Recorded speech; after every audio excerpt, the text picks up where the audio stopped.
마지막으로 5부는 납세의 기쁨인데, 이거 실제 있었던 건데 1745년에 영국 펠럼 총리가 티에 세금을 매겼었는데 4분의 3이 밀수에 의해서 거래가 됐대요.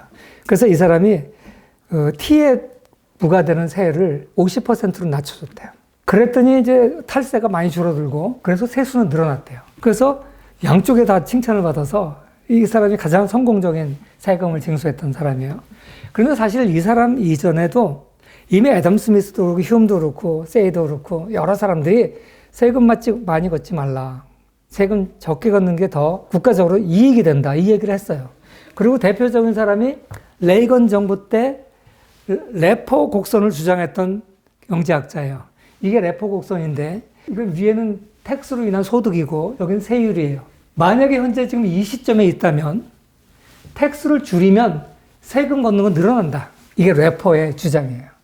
그래서 레이건 행정부 때 텍스를 줄여줬던 거예요. 그때 이제 이론적 기반을 이 사람이 냈죠. 그러니까 재밌는 얘기는 레이건 행정부 때 세수가 안 늘었어요. 줄여줬는데, 문제는 뭐냐, 여기 있으면 그 말이 맞아요. 여기 있으면 더 줄면 줄죠. 근데 어디 있는지는 하나님밖에 몰라요. 그러니까 이건 정치적인 이슈예요. 세금 줄여준다 그러면 표었잖아요. 레이건 할아버지가 왜 인기가 좋겠어요? 저렇게 세금 깎아주는 게 인기가 좋았죠. 물론 소련을 붕괴시키는 것도 있죠. 아무튼 이렇게 많은 학자들이 이미 오래전부터 세금 낮춰라, 이런 얘기를 했다는 거죠. 왜? 납세자들이 기쁘게 세금을 낼 수 있도록 낮춰라. 근데 이제 세금 너무 높다는 얘기를, 주장을 주로 누가 하는, 로비스트들이 하잖아요. 그래서 이제 로비스트의 가장 원조로 고다이바 부인이라는 11세기 영주 고번트리 지방의 백작 리어프릭이라는 영주의 부인이에요. 근데 이 사람은 독실한 캐톨릭 신자였어요. 근데 이 영주가 자꾸만 세금을 많이 부과하니까, 그 11세기면 중세잖아요. 그 백성들이 너무 힘들어하니까 이 독실한 부인이 자기 남편한테 우리 백성들을 위해서 세금을 깎아달라. 그러니까 짓궂게 늙은 영주가 애첩 젊은 이쁜 부인이 저렇게 부탁을 하니까 안 들어줄 수도 없고, 그런데 들어주기는 싫고, 그래서 뭐라 그랬냐면, 네가 빨개 벗고 말 타고 성을 한 바퀴 돌면은 내가 깎아주지. 이렇게 하면 당연히 안 할 줄 알고. 그랬더니 영주 부인이 고민을 하고 기도를 하고 전 성에다가 방문을 붙였어요. 우리 영주님이 내 청을 들어주시겠단다. 그런데 내가 일해야 된다. 그러니까 너희들 창문 닫고 나오지 마라. 그랬더니 그 성의 백성들이 감동을 받아가지고 우리 영주 부인 만세, 전부 문 닫아. 그래서 다 문 닫고, 창문 다 닫혀 있어요. 여기 안 보이지만. 그래서 이게 백마를 타고 빨개 벗고 먼 긴 머리카락으로 자기 가슴을 가리고 이렇게 돌았다는 거예요. 그래서 이제 마치 로비스트의 원조인 것처럼 이 책 저자들이 소개를 해요. 이게 웃자고 한 소리고, 이건 뭐 로비스트의 원조는 아니죠. 로비스트들이 이제 세금 깎아야 된다, 아까 학자들도 얘기했지만 각 분야의 로비스트들도 비슷한 얘기를 해요. 세금 인상해봐야 소용이 없다, 나라의 역효과를 가져온다, 다 뭐 이런 얘기들이고요. 넘어가겠습니다. 그래서 정부는 아무튼 이제 세금을 거둘라 그러는데 거기에 로비스트들도 등장하고 반발도 있고, 그래서 어려운데, 그래서 이게 세금 거두는 기술이 필요하다는 거예요. 그래서 스텔스 세금이 필요하다. 스텔스, 안 보이는 거잖아요. 그러니까 세금인데 안 보이는 거. 그게 수수료죠, 수수료. 그 다음에 이제 전매 사업들 중에 그런 거죠. 여러분, 제가 여기 책에는 안 나오는데 제가 이제 하는 건 복권이 세금이에요. 옛날에 주택복권 있었죠. 그 주택복권 왜 합니까? 나라에서. 국민은행이 그 관리를 했죠. 왜? 국민은행은 서민주택 공급을 위해서 세워진 특수은행이에요. 주택복권을 왜 합니까? 그 주택을 사서 상금을 주고 남는 돈이 있으니까 그 돈으로 서민주택 짓는 데 쓰겠다고 주택복권을 한 거예요. 그런데 박정희 정부 때 가뜩이나 군사정부 인기가 없는데 세금 올리면 국민들로부터 인기가 없으니까 스텔스 세금이에요, 복권이. 그 전통이 이어져가지고 온갖 복권이 다 등장해요. 나중에 사이클에도 나오고, 뭐, 요트 경기하는 데도 나오고, 뭐, 뭐, 각종 스포츠에 복권이 다 나오고, 이제 어느 부서에 장이 딱 힘 있는 사람이 딱 들어가면 복권 하나씩 만들어. 그래서 우리 이번 온 장관은 복권도 하나 못 만들어? 그게 그냥 유행어가 공무원사회에 될 정도로. 그래서 제가 한번 TV에 출연을 했는데, 젊었을 때. 정부는 복권이고 좋은 거다. 왜? 그 홍보를 해야 돈이, 세금이 거칠 거 아니에요. 근데 저는 이제 저하고 시민단체는 반대하는 쪽에 TV 토론에 나간 거예요. 저쪽에는 공무원하고 뭐 누구 나왔더라고요. 같이 막 TV 토론을 하는데 제가 그랬어요. 왜 복권이 나쁜 거냐. 첫째, 보이지 않는 세금이다. 뭐 세금은 어차피 낼 세금은 그런 복권의 형태로 내면 잠시 잠깐 기쁨이라도 주지. 저쪽 얘기는 아무것도 희망이 없는 사람은 복권이 유일한 희망이다. 그러니까 왜 국민의 희망을 꺾냐. 그러면서 이제 찬성하는 거죠. 그래서 내가 이제, 야, 하룻밤만 지나면 없어질 그 물거품 같은 희망을 줬다가 그 실망은 누가 책임지냐, 그럼. 두 번째, 복권은 역진적 세금이에요. 복권 누가 삽니까? 부자가 사요? 부자는 복권 절대 안 사요. 내 돈도 감당이 안 되는데 왜 복권까지 삽니까? 복권이 전부 다 가난한 사람이 사요. 그거 어떻게 알 수 있냐? 복권 어디서 팔아요?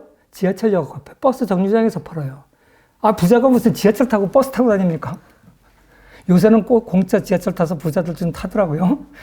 하여간 복권은요, 전부 서민들 통행하는 데 팔아요. 그러니까 서민들 주머니에서 뜯어내서 30% 보상 주고 또 30% 관리비 쓰고 겨우 20% 30% 집 짓는데 국가 공익 목적에 써요.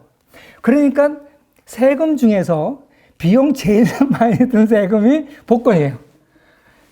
행정 비용 많이 들지, 역진적이지, 제일 나쁜 세금이다. 제가 이제 TV에 나와서 그렇게 얘기를 했죠. 뭐 독자 판단에 맡겼습니다. 누가 이겼을지는. 근데 여기는 안 나와요. 여기 스태스 세금의 제일 핵심은 복권이에요. 근데 여기는 이상하게 그게 안 나오더라고요. 그 다음에 이제 현대 가장 효과적인 세금이 부가가치세입니다. 사실 우리 박정희 정부 때 부가가치세가 등장했을 때 박정희 정권이 무너진 게 부가가치세 때문이다. 그렇다는 말 들어보셨어요? 그 시대를 살았던 사람들은 알아요. 근데 역사적으로 보면 전 세계 지금 160개가 넘는 나라에서 부가가치세를 시행하고 있고요. 이게 가장 성공적으로 국민들의 저항을 제일 적게 여기면서 세금을 잘 안정적으로 걷는 효자 상품이에요. 이게 EU에서 먼저 시작했어요. 그 유럽은 다 이거 하는데 안 하는 나라가 지금 미국이에요, 미국. 캐나다도 도입을 했어요. 근데 미국은 안 해, 끝까지. 미국은 세일즈 텍스죠. 그래서 여러분 미국에 가면 주마다 세일즈 텍스가 달라요. 어떤 주는 없고, 어떤 주는 막 10몇 % 되고. 부가세는 미국은 여전히 안 해요. 민주당은 민주당대로, 공화당은 공화당대로 안 하는 이유가 있어요. 부가세는 굉장히 역진적이에요. 부가세가 뭡니까? GDP 계산하는 방식이 나오죠. 예를 들어서 GDP라는 것은 어느 한 나라에서 일정 기간 생산된 최종 생산물의 시장 가치 할게요. 최종 생산물. 그러니까 빵을 생산했으면 빵값만 GDP 계산하는 데 들어가요. 밀을 생산하는 거나 밀가루를 생산하는 거나 이 빵을 만드는데 원료가 된 거는 다 빼요. GDP 계산할 때. 왜 그러느냐? 이걸 다 계산하면 이중 계산 되잖아요. 왜? 빵값 500원에는 밀가루값 100원과 200원과 밀값 100원이 들어가 있는 거예요. 이중 계산되는 거 빼고 최종 소비재 가격만 GDP 계산할 때 하거든요. 그런데 경제학 때 1학년 때 제일 가르치는 게 뭐냐, 이렇게 최종 생산물의 가격만 가지고 해도 되지만 부가세 100원, 100원, 300원을 합하면 최종 생산물의 가격이 같아진다. 그러니까 부가가치만 합기하면 GDP하고 같아져요. 부가가치세라는 건 뭐냐면 빵 만드는 사람한테 500원에 대한 세금을 걷는 게 아니라 농부한테는 네가 생산한 부가가치 100원에 대한 세금을 거두고, 밀가루 제분업자한테 네가 창출한 부가가치 100원에 대한 세금을 거두고, 빵가게 주인한테는 네가 창출한 300원 부가가치에 대한 세금을 거두고, 그렇게 되면 세금을 골고루 내요. 농부도 내고 제조업자도 내고 빵집 주인도 내고. 이 부가가치세라는 게 첫째, 세수가 확산되고 빼먹기가 어려워요. 다 드러나잖아. 그래서 이게 세계에서 제일 인기 좋은 세금이에요. 그랬는데 왜 우리나라에서는 반대했냐? 박정희 정부가 77년 7월 1일에 부가세를 제정을 했어요. 아시아 최초였습니다. 그런데 74년에 긴급조치 3호로 소득자에 대한 면세를 굉장히 올렸어요. 그전에는 면세점이 18,000원 이하 버는 사람만 면세였는데 이때 갑자기 3만 원까지도 면세를 해줬어요. 거의 2배까지 면세해 준 거 아니에요. 그러니까 세원이 팍 줄었어요. 그러니까 이걸 보충해야 되겠는데 고민을 하다가 부가세를 연구를 해가지고 아시아 최초로 부가세를 부과하는 거예요. 아까 설명한 좋은 세금이거든요. 그런데 국민들 입장에서는 어때요? 안 내던 세금 내잖아요.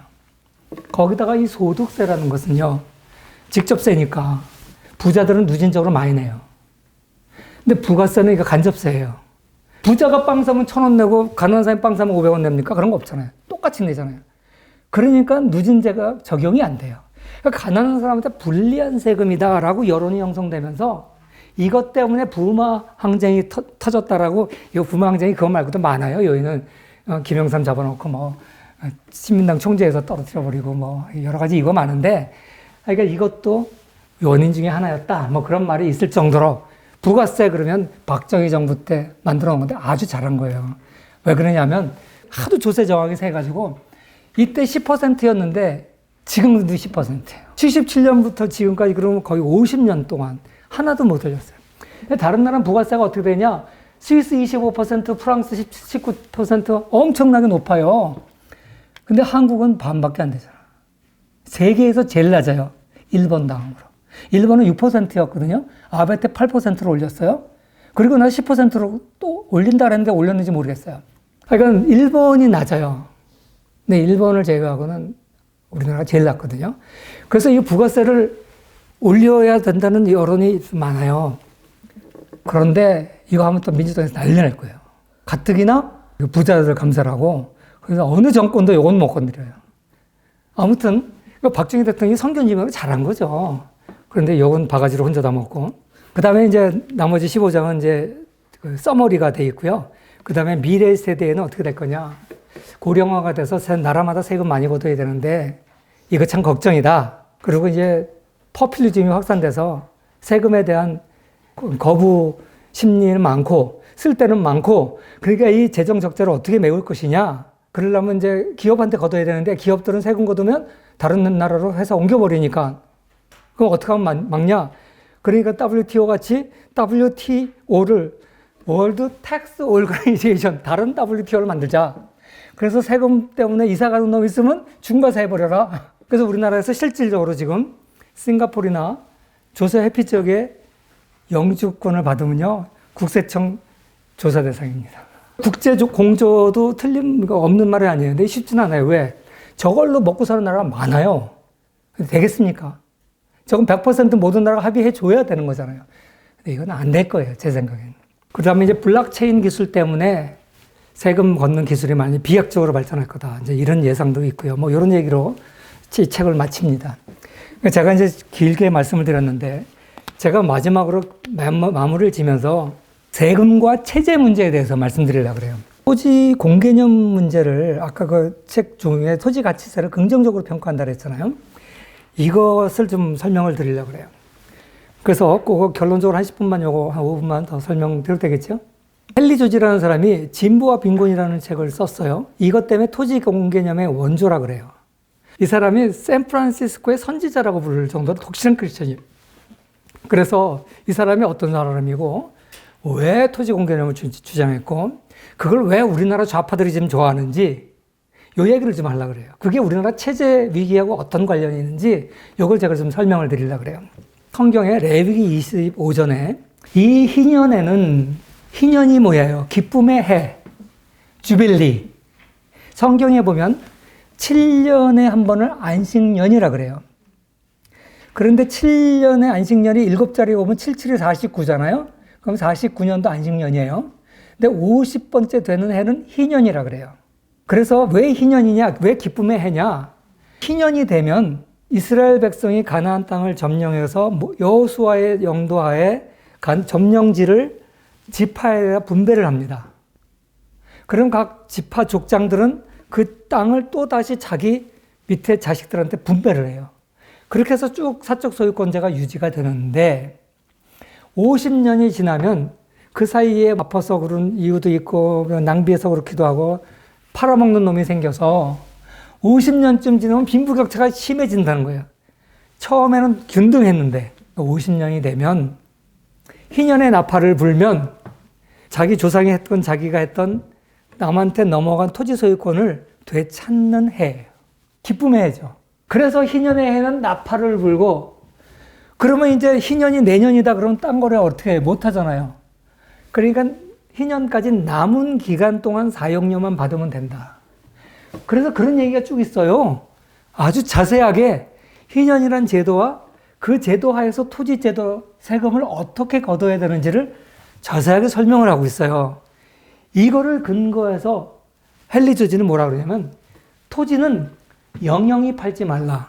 왜? 토지는 다 하나님의 것이기 때문에. 그래서 이 성경 규조를 근거로 해서 토지는 하나님의 것이니까 토지에서 나오는 불로소득은 네가 가지면 안 되고 하나님께 내야 된다. 사회에 환원해야 된다. 그런데 이 토지 위에다가 집을 짓잖아요. 그건 내 노동력이 들어간 거잖아요. 내가 땀 흘려 일한 소득에 대해서는 그 세금 걷으면 안 된다. 그 소득세를 제일 나쁜 세금이라고 그래요. 그러니까 소득세는 한 푼도 걷지 말고 몽땅 토지세만 걷어라. 그래서 토질세, 단일세론자예요, 이 사람은. 이게 토지공개념의 원조인데 문제가 많아서 제가 이거 엄청 비판을 했어요. 저만 한 게 아니라 곽태원 교수, 이재일 교수, 이 사람들이 엄청 비판을 했었거든요.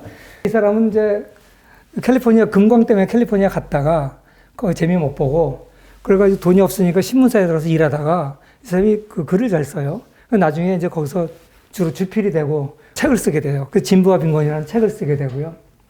나중에 뉴욕 시장 선거에 나와서 떨어지고 재선에 도전했다가 과로로 죽어요. 이런 다양한 종류의 직업을 전전했던 사람이 헨리 조지입니다. 그런데 왜 막스주의자들한테도 비판받고 자본주의자들한테도 비판받아요? 왜? 막스주의자들은 이 사람이 소득세 세금 내지 말라고 그랬으니까 이 사람들이 볼 때는 이건 만동분자예요. 그래서 너는 안 된다. 근데 또 주류경제학들이 볼 때는 야, 토지의 세금만 가지고 하라고 그게 말이 되냐. 그러니까 너는 막스주의자야. 그 자산을 동산과 부동산을 구분해 놓고 동산은 세금 매기지 말고 부동산은 세금 매기 이런 꼴이잖아요. 그러니까 이거 반쪽이에요. 박쥐예요. 여기서도 비판받고 저기서도 비판받고. 인기가 별로 없고. 그러면서 이제 토지 단일세라는 게 소득세, 법인세, 부가세 다 없애라. 그리고 오로지 토지에만 세금을 걷어도 충분히 나라를 운영할 수 있다.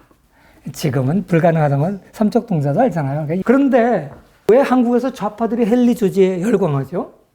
헨리 조지가 살아있다면 토지 사용권은 인민에게 주고 소유권은 국가에 가는 중국 방식을 지지할 수도 있다. 법무부 장관식이나 돼서 이런 이상한 소리를 했거든요. 이재명이도 똑같은 소리를 국토보유세. 그리고 이 사람들이 지금 2가구에 대해서 20% 중과하고 3가구는 30% 중과하고 그러면 지금 50%, 45.5%에다가 농어촌 특별세 더하면 49.5%인데 이거 50% 거기다 더 하면 제가 계산 보니까 82.5% 세금을 내야 돼. 그게 그 공산주의지. 그게 말도 안 되는데 이 사람들이 이걸 주장을 해요. 도대체 이 사람들이 정신 나간 사람들도 아니고 왜 이런 주장을 할까? 제가 이 운동권 얘기를 좀 할게요. 우리가 알다시피 운동권은 PD 계열과 NL 계열이 있었습니다. PD 계열은 소련이 붕괴될 때 멘붕이 왔어요. 야, 이거 우리가 이 길이 아닌 게 비어. 많은 사람들이 회심했어요. 김문수 장관도 그렇고 제가 아는 많은 친구들이 이때 회심했어요. 그런데 주사파 쪽 NL 계열은 여전히 북한은 건재하니까 고수하고 있다가 고난의 행군 때 95년에서 2000년 사이에 북한이 고생하는 거 보고 이거 뭐야? 북한도 아닌 게 비어? 이거 어쩌지? 그런데 중국이 사회주의 시장 경제하면서 막 성장하는 거예요. 오, 탈출구는 여기구나. 그래가지고 중국의 사회주의 시장 경제의 매력을 갖기 시작하는 거예요. 근데 등소평이 하이에크를 만났어요. 우리가 공산혁명을 했는데 아직도 엄청난 인원이 굶어 죽는다. 이거 중국 14억 인구를 안 굶어주면 어떻게 하면 되냐? 그러니까 하이에크가 그때 노벨 경제학상 받았어요. 사유재산제를 실시하면 된다. 나눠줘라. 그래서 등소평이 사회주의 시장 경제를 하게 되는 겁니다. 그런데 토지만은 안 되겠다. 토지는 소유권은 정부가 갖고 있고 사용권만 국민들에게 주게 되죠. 그게 바로 사회주의 시장 경제 핵심 내용인데 중국이 왜 성장했습니까? 어마어마한 노동력에 기초한 저렴한 인건비. 두 번째는 해외 직접 투자하니까 자본이 들어와요. 그러니까 경제라는 것은 노동과 자본이 있으면 발전하잖아요. 기본적으로 이거 두 가지 때문에 발전한 거죠. 그런데 토지는 누가 갖고 있어요? 정부가 갖고 있어요. 정부가 저쪽에 있는 농토 밀어버리고 해외 자본 유치하면서 야, 거기 공장지대로 해줄게. 네 돈 갖다 지어. 그럼 막대한 이윤이 생기는데 그거 누가 가져갑니까? 공산당하고 지방자치단체 장들이 다 가져가는 거죠. 재미를 들여가지고 마구제비로 아파트 인허가 내주기 시작한 거죠. 중국 경제성장의 핵심은 이 세 가지예요, 부동산. 그래가지고 너무 많이 제껴가지고 지금 뭐 1억 채가 남는다는 등 뭐 정확한 숫자는 누구도 모르지만 지금 중국에 큰 사회 문제가 되고 있지 않습니까? 그런데요, 놀랍게도 이재명의 대장동 수법이 바로 요걸로 배운 거예요. 여러분 생각해 보세요. 지자체장이면 무슨 권한이 있어요? 용도 변경 권한이 있잖아요. 그러면 용도 변경한 다음에 아무 직업도 없는 엉성한 놈 하나 데려다가 야, 너 회사 하나 만들어. 시행사 하나 만들어. 그럼 내가 이거 용도 변경해 줄게. 너 이 땅 하나 사. 돈 없어요. 그러면 그거 분잡서 은행에 가서 얘가 이거 인허가권 받았는데 저렴하게 대출해줘. 그럼 뭐 1금융권 금리야 뭐 얼마 됩니까? 그래서 10만 원도 안 되는 농토를 1,000만 원, 2,000만 원짜리 대지로 바꿔버리는 거예요. 그러면 그 이익을 누가 갖습니까? 솔직히 건설사는 얼마 안 가져가요. 시행사가 상당히 가져가야 되는데 시행사는 자기 핫바지 자기 똘만이잖아. 그 돈이 다 어디로 가요? 모르죠. 나는 모르겠어요. 썰에 의하면 상당 부분 북한으로 갔다는 말도 있고 상당 부분 전치자금으로 들어갔다는 말도 있고 모르겠어요. 저도. 잘못 얘기하면 제가 고발당할까 봐. 저도 잘 모르겠어요. 그래서 제가 한 가지 확실한 거는 방식이 중국 공산당한테 들어갔던 돈이 우리나라에서는 어디로 간지 모르겠는데 근데 성남시 하나 해먹었는데 저렇게 돈을 많이 해먹었는데 우리 신문 보도에 나왔잖아요. 뭐 1조를 해먹었니 8천억을 해먹었니. 근데 대장동 하나 가지고 그럼 뭐 다른 동네도 많더라고요. 저거 다 나오면 얼마나 할지 모르겠는데 이걸 대한민국 다 잡아먹으면 대한민국 전부 다 토지 공개념 하면 바로 요거잖아요. 내가 궁금한 게 그거였어요. 아니 북한 망한 거 뻔히 아는데 왜 자꾸만 주사파가 남아있지? 중국 지금 망해가는 거 뻔히 아는데 왜 자꾸만 중국하고 친하게 지내지? 내가 전직 운동권 출신의 교수한테 물어봤어요. 도대체 왜 그러지? 자기가 운동권에 있어봐서 아는데 대장동 해먹는 게 중국 공산당이 해먹는 거랑 똑같더라. 토지 공개념만 되면 행정권만 딱 쥐면 전 국토를 해먹을 수 있다. 그러면 뭐 굳이 중국 부럽지 않고 뭐 공산주의 할 필요가 없다. 전 나라를 다 해먹을 수 있는데 자자손손 되도록 우리 파가 다 해먹는데 혈안이 돼 있는 거다. 제가 그동안 가졌던 모든 의문이 풀렸어요. 진짜인지 거짓말은 저는 몰라요. 그런데 이게 맞아 들어가요. 그래서 제가 왜 오늘 토지 공개념, 토지세 이게 체제랑 관련되냐. 지금의 우리나라 일부 세력들이 저렇게 중국이나 북한하고 비슷하게 가려고 애를 쓰는 게 정말 나쁜 사람들이다. 애국자들이 아니다. 이런 생각이 듭니다. 제가 요거를 결론으로 제가 책을 썼다면 이런 걸 넣겠어요. 미국 사람이 해놓으니까 이런 게 없는데 이것으로 제 강의를 마치도록 하겠습니다. 감사합니다.